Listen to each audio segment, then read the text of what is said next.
gihe inshuti zabaye mbi, amashyari, kwifuza kwa hato na hato, abantu ntibakinyurwa n'uko bari, ntibagitekereza n'aho bava, ariho usanga iyo ugize inshuti irangwa n'iyo mico ishobora kukwangiriza ubuzima mu buryo utatekerezaga. Kuko muri ubu buzima tubaho rimwe gusa, ikindi ubuzima bari butoye. Rero gufata umwanya ukawutakaza ku bantu batagufitiye agaciro, badafite umumaro n'umwe mu buzima bwawe, ni ikibazo gikomeye cyane.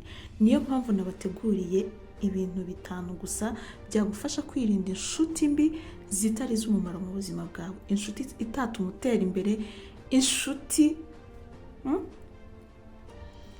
twihuse cyane. Impamvu ya mbere, never ignore red flags. Niba ku nshuti yawe ubonye ibintu bitari byiza nko kubeshya, kutakubaha, atubaha n'abandi bantu, nawe ugatiyubaha, please ntukabyirengagize. Utuntu duto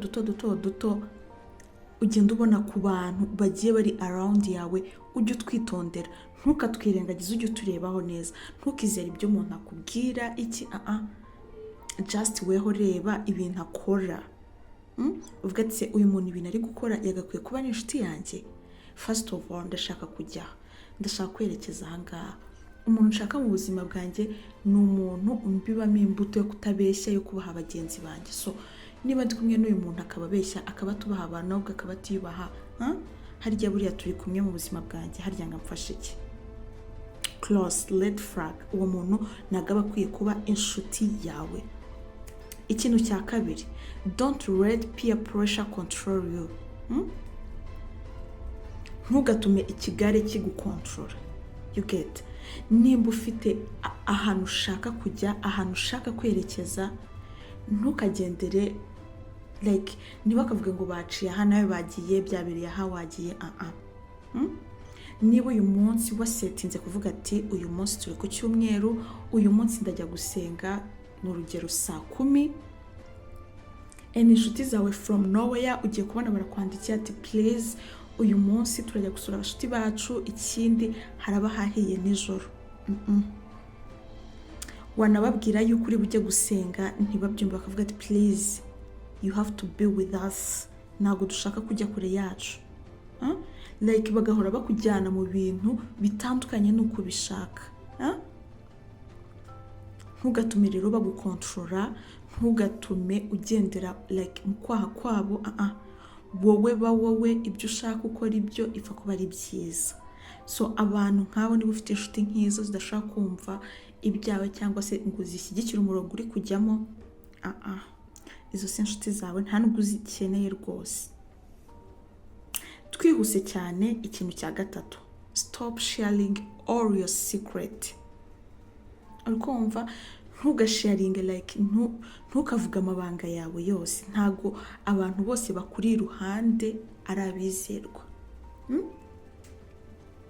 Nimba n'urugero umuntu w'inshuti yawe abeshya, atakubaha,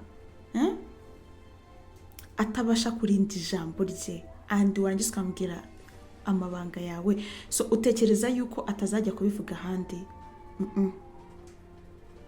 Ntabwo bishoboka.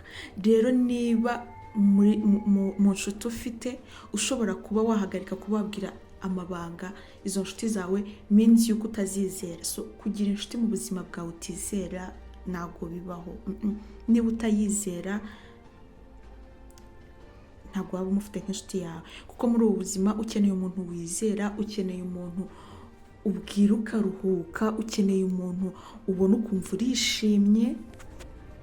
So rero umuntu udatrustinga, umuntu wumva ko utari comfortable nawe, oya, red flag, uwo ngo nagakwiye kuba inshuti yawe. Twihuse cyane, ikindi kintu cya 4, don't accept disrespect. Ntukemerere inshuti zawe ko zikubahuka mu bintu ibyo ari byo byose. Inshuti yawe irakubaha, ikakubahisha, nyine inshuti yawe ikaba nyine ari ya nshuti ku buryo ikintu cyose ukoze, ni urugero niba mugiye nk'ahantu hakabaho akantu k'agakosa, ntabwo ahita avuga ngo aragukosora cyangwa ngo ahita azamura ijwi hejuru, ahita agufata akagukura mu bantu akagushyira ku ruhande, niba wakoze mistake akagukosora, ku buryo nta n'umuntu umenya ikintu cyabaye.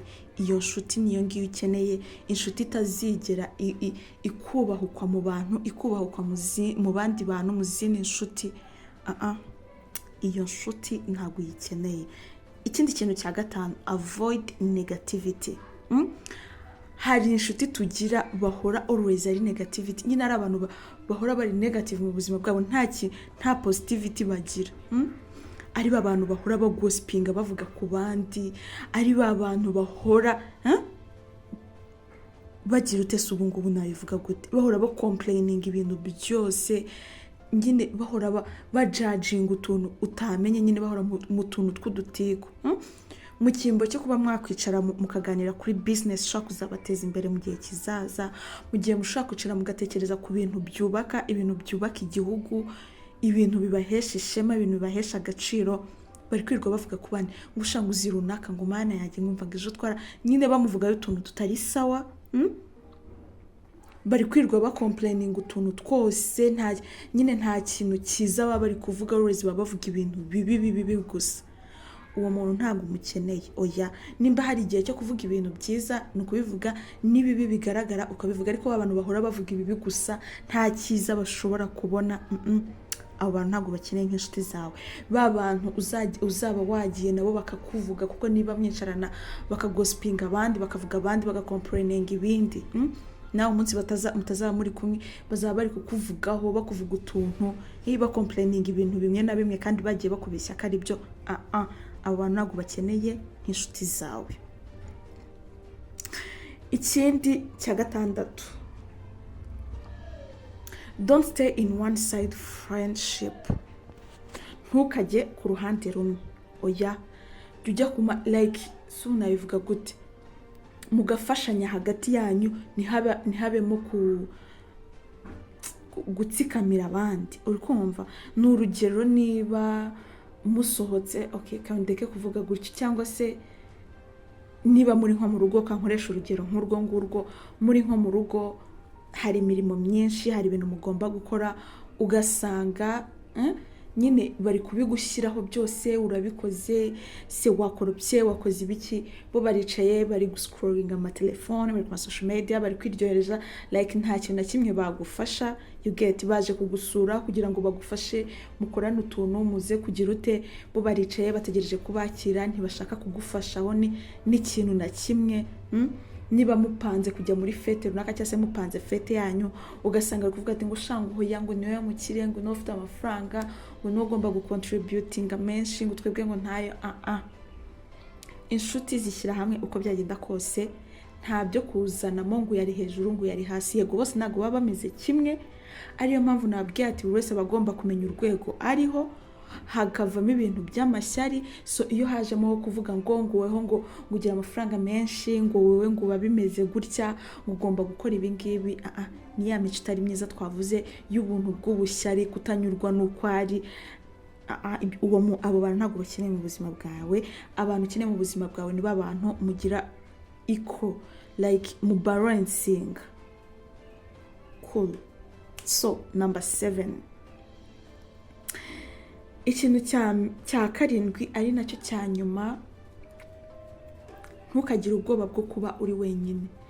Like uvuge ngo nta nshuti mfite, ukabona abandi bafite inshuti, basohotse bishimye, bagiye hehe bishimye, babatumiye ahantu hose bari kumwe, muri buri kintu cyose uri kubona ko bari kumwe, we nta muntu bari muri kumwe.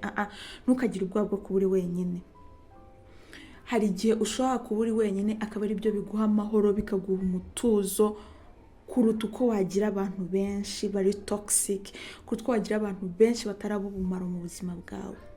Ugize imana uko ufite abantu b'ubumaro sava, ariko ubona abantu bose nta cyiza bakuzanira, nta cyiza ubona bashaka kukugezaho, always bashaka kugupulinga down, abo bantu ntabwo bakeneye mu buzima bwawe.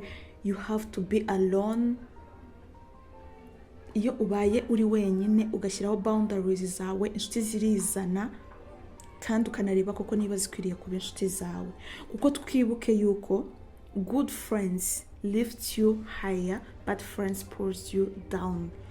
Inshuti ziza zawe zituma ukomeza kujya hejuru, ukomeza gutera imbere muri buri kintu cyose.